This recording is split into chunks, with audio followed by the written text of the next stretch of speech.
Halo guys, selamat datang di presentasi saya di presentasi mengenai Six Sigma dengan saya sendiri Steven Wijaya.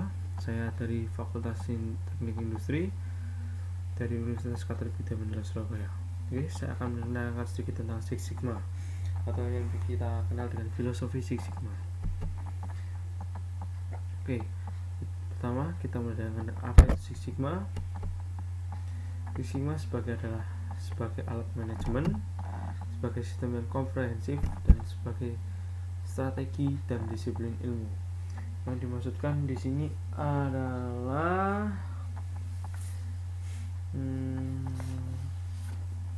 sebagai alat manajemen karena fokusnya bukan hanya pada jumlah batas tapi juga sistem produksi secara keseluruhan.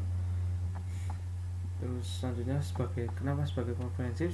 Karena memiliki strategi, disiplin ilmu, dan alat untuk mencapai dan mendukung kesuksesan dari bisnis.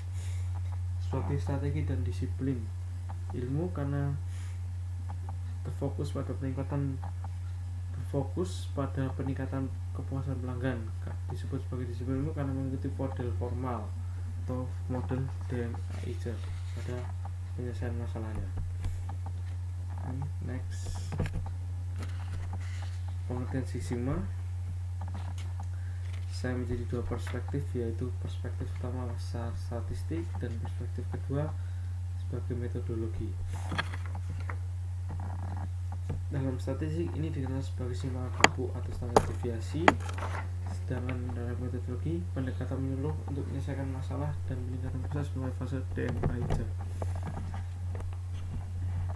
Pada perspektif statistik dikenal sebagai simpangan seperti saya katakan sebagai simpangan Raoul.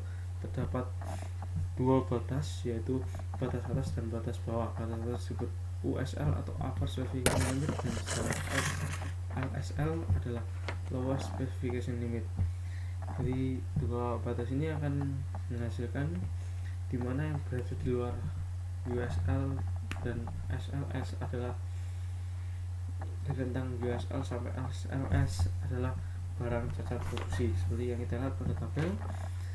Atau terdapat yield, DPMU, dan Sigma. Yield ini adalah batas tanpa cacat, DPMU defect permanent opportunity, dan Sigma atau level Sigma itu sendiri. Pada yield 99,9997%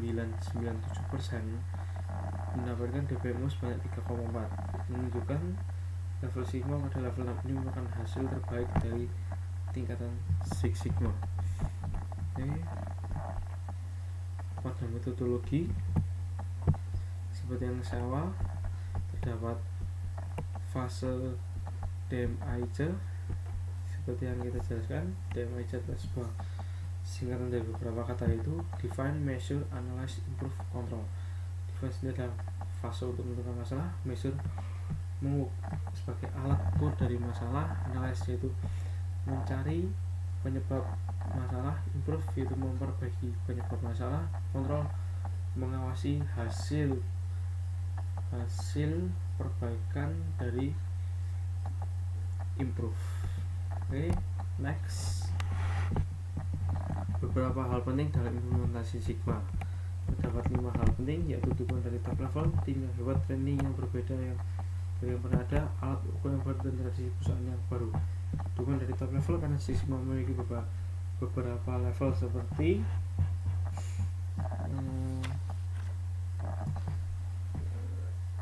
The Black Belt, Project Champion, Executive Champion. Terus selanjutnya tim yang hebat karena di sini orang-orangnya terlatih untuk mengerjakan proyek Six Sigma. Training yang berbeda dari yang pernah ada karena dari setiap masalah yang dihadapi memiliki karakteristik penyebab masalah yang berbeda-beda. Alat ukur yang baru dengan menggunakan DPMO yang berhubungan erat dengan critical to quality yang diukur berdasarkan persepsi customer yang bisa dibandingkan antar departemen atau divisi dalam perusahaan itu sendiri. Tradisi perusahaan baru yaitu mempromosikan atau membudayakan suatu perbaikan yang terbaik bagi perusahaan itu sendiri. Next, dalam prosesnya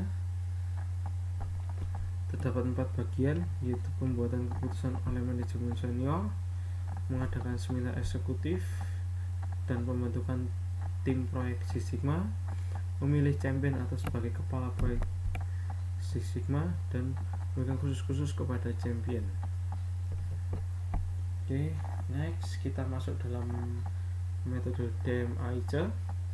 Seperti yang dijelaskan pada sebelumnya pada perspektif metodologi, karena ini metode DMAIC sendiri adalah jantungnya Six Sigma, digunakan oleh perusahaan General Electric dan beberapa organisasi lain untuk meningkatkan proses kinerjanya. Pertama, kita mulai dari define. Define sendiri seperti dari awal saya bilang, fase yang menentukan masalah, menetapkan kriteria penanganan dan membangun tim. Di sini terdapat dua alat statistik yang digunakan, yaitu cost dan effect chart dan Pareto chart. Oke. Terdapat beberapa aspek yang perlu diperhatikan. Terdapat spesifik, dapat diamati, dapat diukur, dan dapat dikendalikan.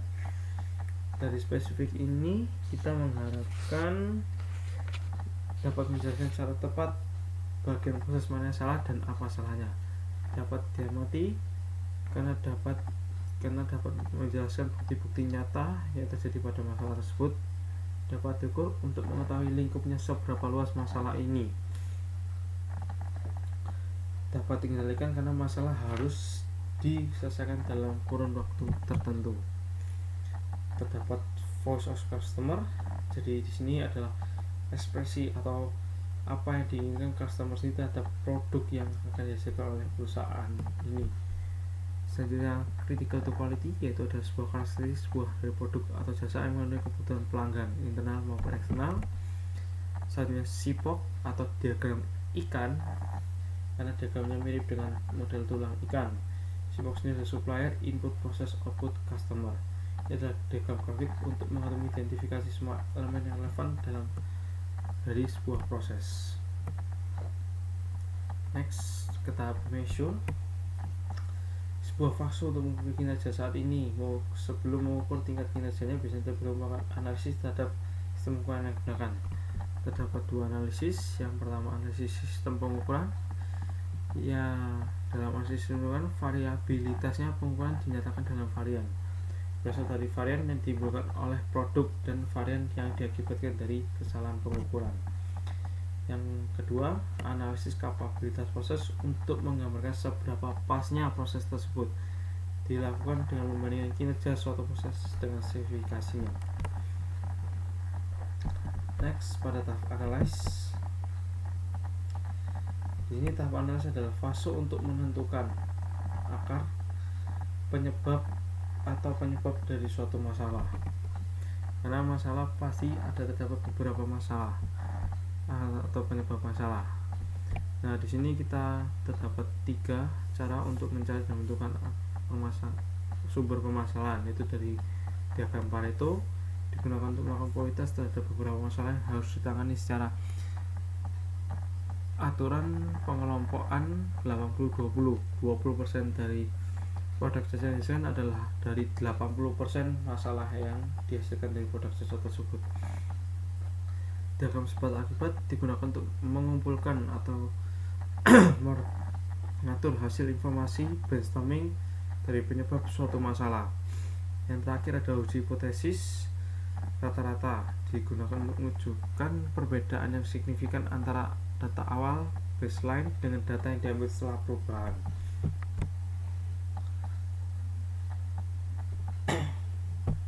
Selanjutnya pada improve sendiri ada fase untuk meningkatkan proses dan menghilangkan penyebab cacat.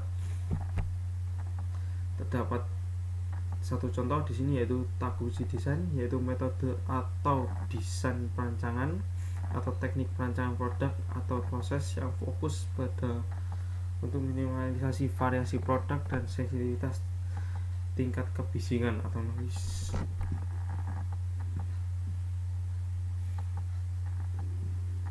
Selanjutnya kontrol. Kontrol di sini adalah fase untuk mengawasi atau mengendalikan kinerja proses dan menjamin produk atau penyebab cacat tidak akan muncul kembali. Di sini terdapat control chart, yaitu berfungsi sebagai fungsi memiliki beberapa fungsi, yaitu membantu mengurangi variabilitas, memonitor kerja setiap saat, dan mungkin proses koreksi untuk mencegah penolakan. Oke, itu merupakan presentasi saya yang terakhir. Sekian presentasi saya mengenai Six Sigma sendiri. Terima kasih atas perhatiannya. Semoga dengan adanya penjelasan tentang sekilas tentang Six Sigma ini semoga dapat bermanfaat bagi kalian-kalian yang belum mengerti tentang Six Sigma. Jangan lupa untuk memberikan like pada video ini karena akan mempengaruhi nilai usaha saya. Terima kasih kepada Bapak Joko selaku dosen saya dalam kelas Six Sigma ini telah membimbing saya selama 1 semester ini. Semoga dengan adanya ini bisa menjadikan dampak yang terbaik buat kita semua. Terima kasih semua. Terima kasih semua atas perhatiannya. Saya semua di kemudian hari. Terima kasih. Jos. Oke.